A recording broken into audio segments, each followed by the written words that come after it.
철골공사 표준안전작업 지침상 철골 세우기 작업 시 자립도 검토 기준 6가지에 대해서 설명해 보십시오.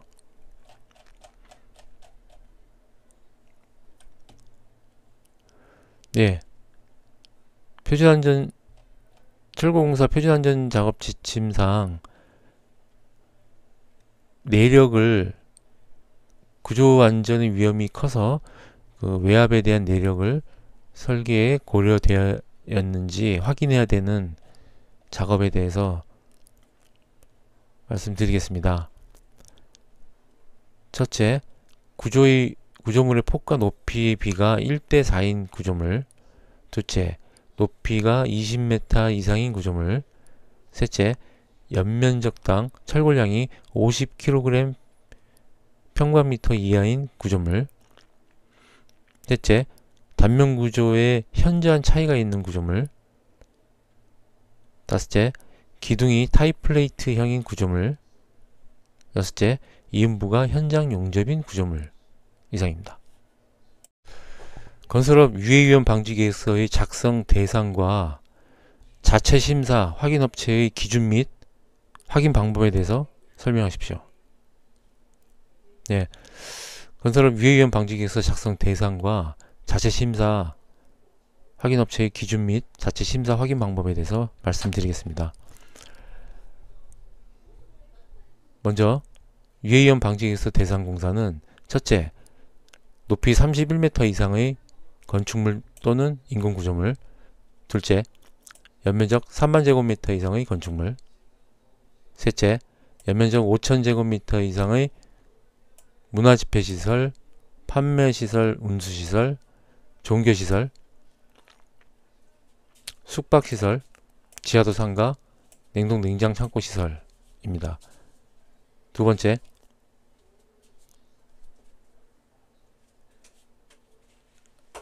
네 번째, 연면적 5,000제곱미터 이상의 냉동 냉장 창고 시설의 설비 공사 및 단열 공사. 다섯 번째, 최대 지간거리가 50m 이상인 다리 공사. 여섯 번째, 터널의 공사 등 공사. 일곱 번째, 다목적 댐, 발전용 댐, 저수용량 2천만 톤 이상의 용수 전용 댐. 여덟 번째, 깊이 10m 이상의 굴착 공사입니다. 자체 심사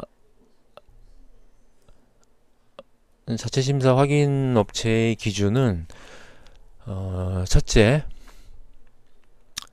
시공 능력 순위가 상위 200위 이내인 건설 업체. 둘째, 직전 3년간 평균 산업재해 발생률이 건설업체 전체 직전 3년간 평균 산업재해 발생률 이하인 건설업체. 세 번째, 3명 이상의 안전전담 직원으로 구성된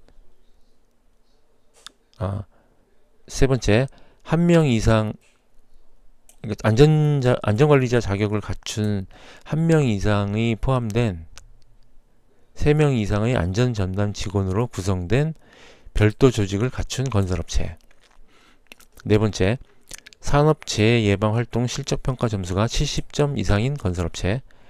다섯 번째, 해당 연도 8월 1일 기준으로 직전 2년간 근로자가 사망 재해가 없는 건설업체입니다. 다만 동시에 2명 이상의 근로자가 사망한 재해가 발생하였거나 그 밖에 부실한 안전관리로 사회적 물의를 일으켜 더 이상 자체 심사 및 확인업체로 둘 수 없다고 인정하는 경우에는 즉시 자체 심사 및 확인업체에서 제외가 됩니다. 두 번째로 자체 심사 및 확인 방법에 대해서 말씀드리겠습니다. 자체 심사는 산업안전지도사, 건설안전기술사, 건설기사로서 공단에서 실시하는 유해위험 방지계획서 심사 전문화 교육과정을 28시간 이상 이수한 사람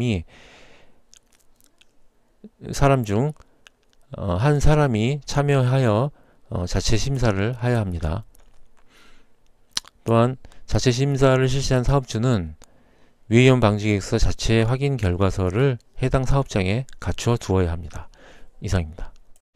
위험성 평가의 실시 시기에 대해서 설명해 보십시오. 네, 위험성 평가의 실시 시기에 대해서 말씀드리겠습니다. 먼저 위험성 평가란 사업주가 스스로 유해 위험한 요인을 파악하고 해당 유해 위험 요인의 위험성 수준을 결정하여 위험성을 낮추기 위한 적절한 조치를 마련하고 실행하는 과정을 말합니다. 위험성 평가의 실시 시기는 사업이 성립된 날, 건설업의 경우 실착공일 기준으로 1개월이 되는 날까지 위험성 평가의 대상이 되는 유해 위험 요인에 대한 최초 위험성 평가를 실시에 착수해야 합니다. 다만 1개월 미만의 공사에서는 특별한 사정이 없는 한 지체 없이 최초 위험성 평가를 실시해야 합니다. 두 번째로 추가적인 유해 위험 요인이 생기는 경우에는 수시 위험성 평가를 실시해야 합니다. 내용으로는 첫째, 사업장의 건설물의 설치 이전 변경 또는 해체. 둘째, 기계기구 설비 원재료 등의 신규 도입 및 변경. 셋째, 건설물, 기계기구 설비 등의 정비 또는 보수. 넷째, 작업 방법 또는 작업 절차의 신규 도입 또는 변경. 다섯째, 중대 산업사고 또는 산업재해 발생한 경우. 여섯째, 그 밖에 사업주가 필요하다고 판단한 경우에 실시하게 됩니다. 세 번째로, 위험성 평가의 결과에 따라 적정성을 1년마다 정기적으로 재검토하는 정기 위험성 평가를 실시해야 됩니다. 정기 위험성 평가는 첫째, 기계기구 설비 등의 기관 경과에 의한 성능 저하. 둘째, 근로자 교체 등에 수반하는 안전보건과 관련된 지식 또는 경험의 변화. 셋째, 안전보건과 관련되는 새로운 지식의 습득. 넷째, 현재 수립되어 있는 위험성 감소 대책의 유효성에 대해서 재검토해야 합니다. 다음으로는 상시적인 위험성 평가입니다.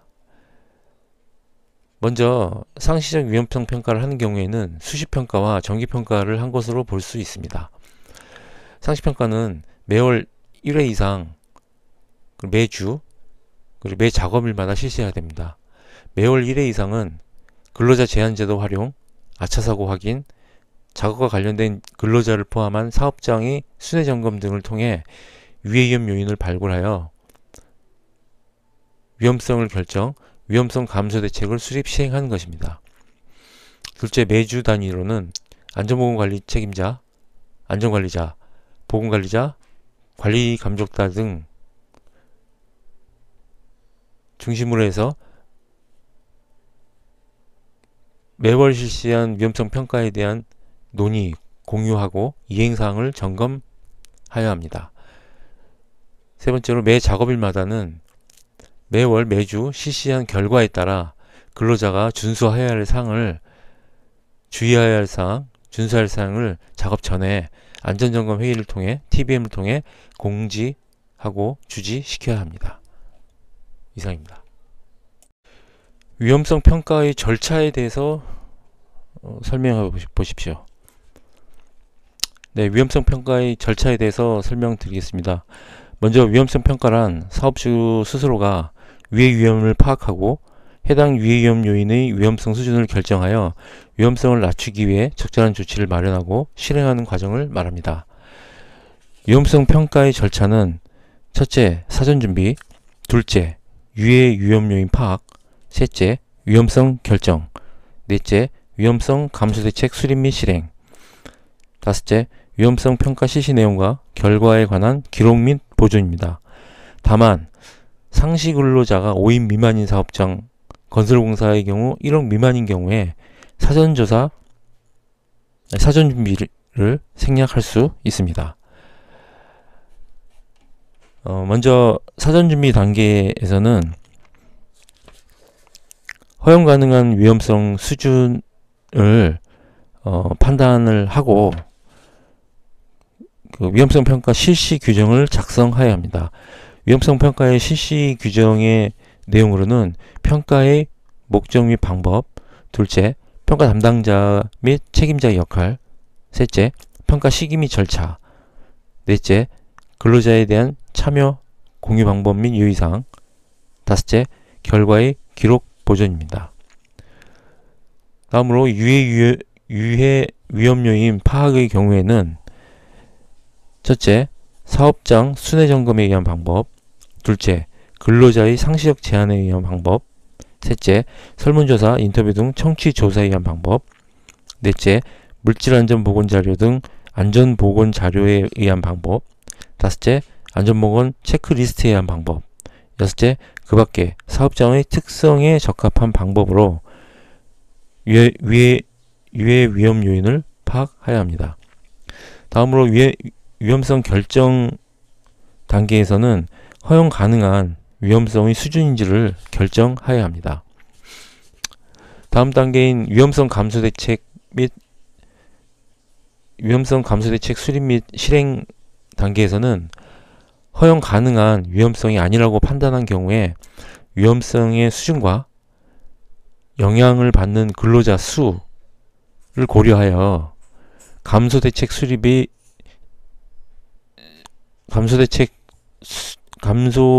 위험성 감소를 위한 대책을 수립하여 시행하여야 합니다. 감소 대책 수립의 실행 순서는 첫째, 위험성을 제거 또는 저감하는 조치, 둘째, 공학적 대책, 셋째, 관리적 대책, 넷째, 개인 보호구의 사용으로 실행해야 합니다. 위험성 감소 대책의 실행에 많은 시간이 필요한 경우에는 즉시 잠재적인 조치를 강구해야 합니다. 다음으로 위험성 평가의 공유는 위험성 평가를 실시한 결과 중대 재해로 이어질 수 있는 유해 위험 요인에 대해서 작업 전 안전점검 회의, 즉 TBM을 통해서 근로자에게 상시적으로 주지시키도록 노력해야 합니다. 이상입니다. 위험성 평가 방법에 대해서 설명하십시오. 네, 위험성 평가 방법에 대해서 말씀드리겠습니다. 먼저 위험성 평가란 사업주가 스스로 유해 위험 요인을 파악하고 해당 유해 위험 요인의 위험성 수준을 결정하여 위험성을 낮추기 위해 적절한 조치를 마련하고 실행하는 과정을 말합니다. 위험성 평가의 방법은 첫째, 안전보건관리 책임자 등 해당 사업장의 사업의 실시를 총괄 관리하는 사람에게 위험성 평가의 실시를 총괄 관리하게 하는 것입니다. 두 번째, 사업장의 안전관리자, 보건관리자 등이 위험성 평가 실시에 관하여 안전보건관리 책임자를 보좌하고 지도 조언하게 해야 합니다. 셋째, 유해 위험 요인을 파악하고 그 결과에 따른 개선 조치를 시행해야 합니다. 넷째, 기계기구 설비 등과 관련해서 위험성 평가에 해당하는 기계기구 설비 등의 전문 지식을 갖춘 사람을 참여하게 해야 합니다. 다섯 번째, 안전보건 관리자의 선임 의무가 없는 경우에는 업무를 수행할 사람을 지정하여 위험성 평가를 위한 체제를 구축해야 합니다. 두 번째로, 사업장의 규모와 특성을 고려하여 위험성 평가 방법을 실시할 수 있습니다. 첫째, 위험의 가능성과 중대성을 조합한 빈도강도법, 둘째, 체크리스트법, 셋째, 위험성 수준 3단계 판단법, 넷째, 핵심 요인 기술법. 그 외에 FTA, ETA, CCA, 해접 등이 있습니다. 특히 중소규모 사업장 같은 경우에는 비교적 간단한 방법인 체크리스트, 위험성 수준 3단계 판단법, 핵심 요인 기술법을 사용하면 됩니다. 셋째로, 위험성 평가 방법을 적용한 안전보건 진단, 그리고 공정안전보고서가 4년 범위 내에서 정기적으로 작성된 경우, 그리고 근골격계 부담작업, 유해 요인 조사를 한 경우에는 위험성 해당 내용에 대해서 위험성 평가를 실시한 것으로 볼 수 있습니다. 이상입니다. 산업안전보건 기준에 관한 규칙상 운전자가 운전 위치를 이탈하게 해서는 안 되는 기계 세 가지를 설명하시오. 산업안전보건 기준에 관한 규칙상 운전자가 운전 위치를 이탈해서는 안 되는 기계는 첫째, 양중기, 둘째, 화물을 적재한 양화장치, 셋째, 권상장치에 하중을 건 상태의 항타기 항발기입니다. 건설공사 도급인이 자신의 사업장에 설치되어 있거나 작동되고 있는 경우에 설치해제 조립을 하는 등 작업이 이루어지고 있는 경우에 필요한 안전조치 및 보건조치를 해야 되는 기계구구 세 가지를 설명하시오. 첫 번째, 항타기 항발기, 두 번째, 타워크레인, 세 번째, 건설용 리프트입니다. 건설기술진흥법상 가설 구조물의 구조적 안전성 확인하는 대상과 전문가 그리고 제출 서류에 대해서 설명해 보십시오. 네, 건설기술진흥법상 가설 구조물의 구조적인 안전성 확인 대상과 관계 전문가의 범위 그리고 제출 서류에 대해서 설명드리겠습니다. 먼저 건설기술진흥법 시행령 101조의 2에서 가설 구조물의 구조적 안전성 확인에 의해서 말씀드리겠습니다. 먼저 대상으로는 첫째, 높이가 31m 이상인 비계, 둘째, 브라켓 비계, 셋째, 작업 발판 일체형 거푸집 또는 높이가 5m 이상인 거푸집 및 동발이, 넷째, 터널의 지보공 또는 높이가 2m 이상인 흙막이 지보공, 다섯째, 동력을 이용하여 움직이는 가설 구조물, 여섯째, 높이 10m 이상의 외부 작업을 하기 위한 가설 구조물, 일곱째, 공사 현장에서 제작한 복합형 가설 구조물, 여덟 번째, 그 밖에 발주자 또는 인허가의 장이 필요하다고 인정한 가설 구조물입니다.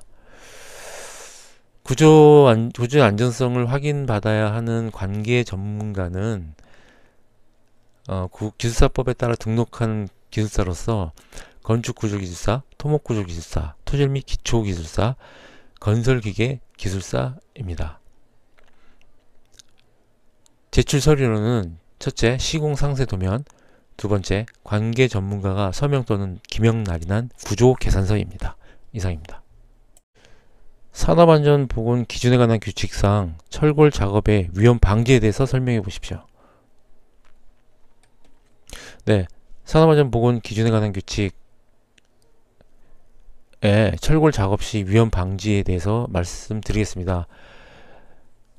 철골 작업 시 위험 방지는 첫째, 380조 철골 조립 시 위험 방지, 둘째, 381조 승강로의 설치, 셋째, 382조 가설 통로의 설치, 넷째, 383조 작업의 제한이 있습니다. 먼저 380조 철골 조립의 위험 방지에서는 철골을 조립하는 경우에 철골의 접합부가 충분히 지지되도록 볼트를 체결하거나 이와 같은 수준 이상의 견고한 구조가 되기 전까지는 철골을 거리 로프 등으로부터 분리해서는 안됩니다. 둘째, 381조에서 승강로의 설치에서는 근로자가 수직 방향으로 이동하는 철골 부재에는 탑단 간격이 30cm 이내인 고정된 승강로를 설치하며 수평 방향 철골과 수직 방향 철골이 연결되는 부분에는 연결 작업을 위한 작업 발판을 설치해야 합니다. 세 번째로 382조에서는 382조 가설 통로의 설치에서는 근로자의 주요 이동 통로에 고정된 가설 통로를 설치해야 합니다. 네 번째로 383조 작업의 제한에서는 풍속 초당 10m 이상, 강우량 시간당 1mm 이상, 강설량 시간당 1cm 이상인 경우에는 철골 작업을 중지해야 합니다. 이상입니다. 굴착 작업의 안전 기준에 대해서 설명해 보십시오. 예, 굴착 작업의 안전 기준에 대해서 설명드리겠습니다.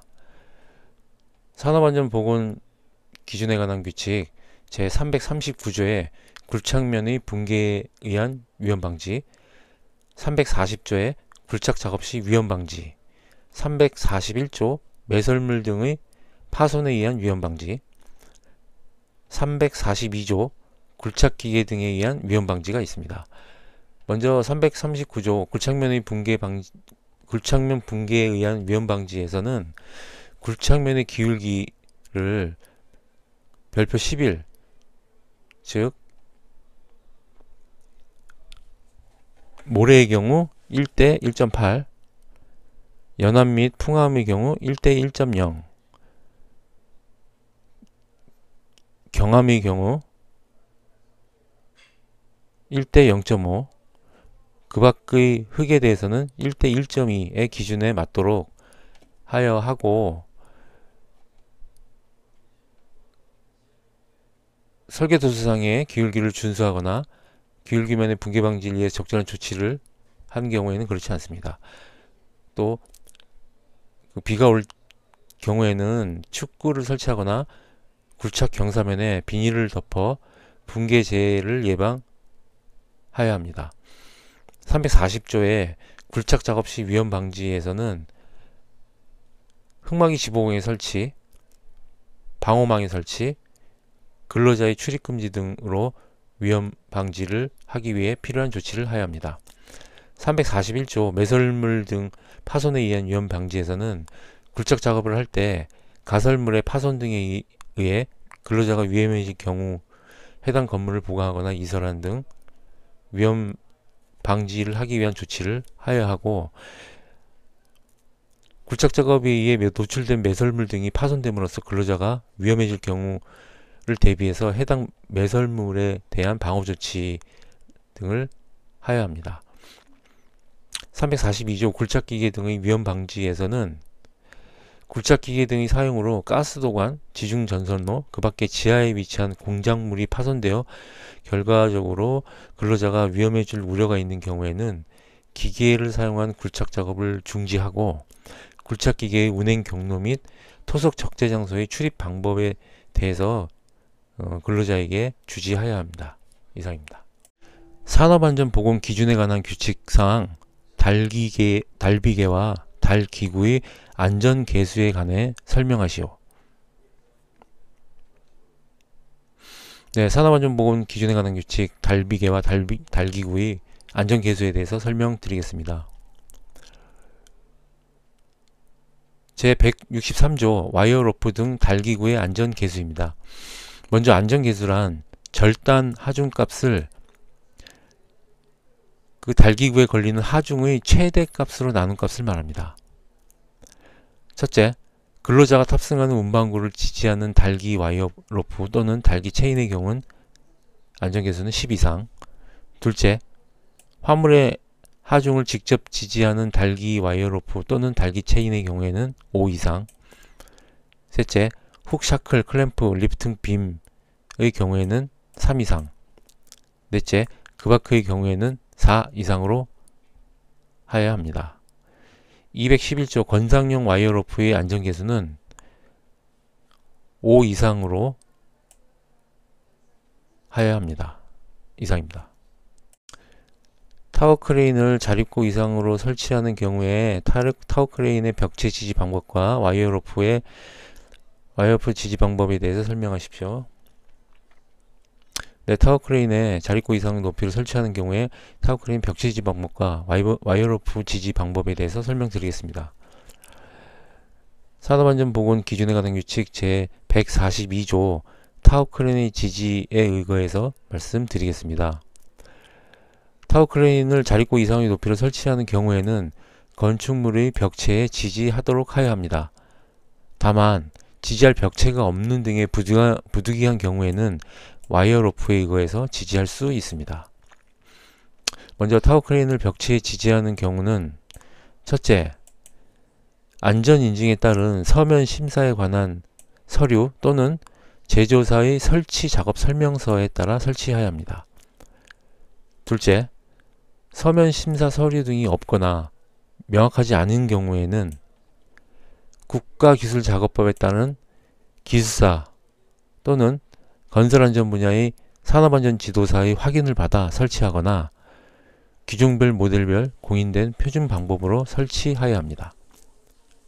셋째, 콘크리트 구조물에 고정시키는 경우에는 매립이나 관통 또는 이와 같은 수준 이상의 방법으로 충분히 지지되도록 하여야 합니다. 넷째, 건축 중인 시설물에 지지하는 경우에는 구조적 안정성에 영향이 없도록 하여야 합니다. 다음으로는 타워 크레인을 와이어 로프에 지지하는 경우입니다. 첫째, 안전 인증에 따른 서면 심사에 관한 서류 또는 제조사의 설치 작업 설명서에 따라 설치해야 합니다. 둘째, 서면 심사 서류 등이 없거나 명확하지 않은 경우에는 국가기술자격법에 따른 기술사 또는 건설안전 분야의 산업안전지도사의 확인을 받거나 기종별 모델별 공인된 표준 방법으로 설치하여야 합니다. 셋째, 와이어프를 고정하기 위해 전용 지지 프레임을 사용해야 합니다. 넷째, 와이어로프의 설치 각도는 수평면에서 60도 이내로 하되 지지점은 4개소 이상으로 하고 같은 각도로 설치해야 합니다. 다섯 번째, 와이어로프와 그 고정 부위는 충분한 강도와 장력을 갖도록 설치하고 와이어로프를 클립, 샤클 등의 고정기구로 사용하여 풀리지 않도록 해야 합니다. 또한 사용 중에도 충분한 강도와 장력을 유지할 수 있도록 하고 클립, 샤클 등의 고정기구는 한국 산업표준 제품이거나 이에 준하는 규격을 갖춘 제품이어야 합니다. 여섯 번째, 와이어로프는 가공 전선에 근접하지 않도록 하여야 합니다. 이상입니다. 관광비계 조립 시 준수사항 및 설치 기준에 대해서 설명하십시오. 예, 관광비계의 조립 시 준수사항과 설치 기준에 대해서 설명드리겠습니다. 산업안전보건 기준에 관한 규칙 제59조 관광비계 조립 시 준수사항과 제60조 관광비계의 구조에 대해서 의거해서 말씀드리겠습니다. 먼저 제59조 관광비계 조립 시 준수사항입니다. 첫째, 비계 기둥에는 미끄러지거나 치마하는 것을 방지하기 위해서 밑받침 철문을 사용하거나 깔판, 받침목 등을 사용하여 밑둥잡이를 설치하는 등의 조치를 하여야 합니다. 둘째, 관관의 접속부 또는 교차부는 적합한 부속 천물을 사용하여 단단하게 묶어야 합니다. 셋째, 교차 가세로 보강하여야 합니다. 넷째, 벽 이음 및 버팀을 설치하여야 합니다. 관관비계의 조립 간격은 수직 단관비계일 때 수직 수평 5m, 틀비계 5m 이상인 경우에는 수직 방향으로 6m, 수평 방향으로 8m입니다. 인장재와 압축재로 구성된 경우에는 인장재와 압축재의 간격을 1m 이내로 하여야 합니다. 다섯 번째, 가공전로에 근접하여 비계를 설치하는 경우에는 가공전로를 이설하거나 가공전로에 절연용 방어구를 장착하는 등의 접촉 방지 조치를 취해야 됩니다. 다음은 60조 관관비계 구조 준수사항에 대해서 말씀드리겠습니다. 첫째, 비계 기둥의 간격은 띠장 방향으로 1.85m 이하로 하고 장선 방향으로는 1.5m 이하로 하여야 합니다. 다만 선박보트 건조업이나 장비의 반입 반출을 위해 공간이 필요할 경우 구조검토를 실시하고 조립도를 작성하면 띠장 방향, 장선 방향으로 각각 2.7m 이하로 할 수 있습니다. 두 번째, 띠장 간격은 2m 이하로 해야 합니다. 다만 쌍기둥 틀에 의해 보강하는 경우에는 그러하지 않습니다. 셋째, 비계 기둥의 제일 윗부분으로부터 31m 되는 지점의 밑부분의 비계 기둥은 2개의 강관으로 묶어 세워야 합니다. 다만 브라켓 등으로 보강하는 경우 2개의 강관으로 묶을 경우 이상의 강도가 유지되는 경우에는 그러지 않습니다. 넷째, 비계 기둥 간의 적재 하중은 400kg를 초과하지 않도록 하여야 합니다. 이상입니다. 안전보건 기준에 관한 규칙상 구축물 등에 대한 구조검토, 안전진단 등 안전성 평가를 하여 근로자에게 미칠 위험성을 미리 제거해야 되는 7가지에 대해서 설명해 보십시오. 네, 산업안전보건 기준에 관한 규칙상 안정성 평가를 해 근로자에게 미칠 위험성을 미리 제거해야 되는 7가지에 대해서 말씀드리겠습니다. 산업안전보건 기준에 관한 규칙 제52조 구축물의 안정성 평가에 대해서 말씀드리겠습니다. 첫째, 구축물 등의 인근에서 굴착, 항타 작업 등으로 치마 균열 등이 발생하여 붕괴의 위험이 예상될 경우. 둘째, 구축물 그 자체의 무게, 적설, 풍압 또는 그 밖에 부과되는 하중 등으로 붕괴 등의 위험이 있을 경우. 셋째, 구축물 등의 지진 동해, 부동 치마 등으로 균열 비틀림이 발생했을 경우. 넷째, 화재 등으로 구축물의 내력이 심하게 저하됐을 경우. 다섯째, 오랜 기간 동안 사용하지 않던 구축물을 재사용하게 되어 안전성을 검토해야 되는 경우. 여섯째, 구축물 등의 주요 구조부에 대한 설계 및 시공 방법의 전부 또는 일부를 변경하는 경우. 일곱 번째, 그 밖의 잠재 위험이 예상될 경우입니다. 이상입니다.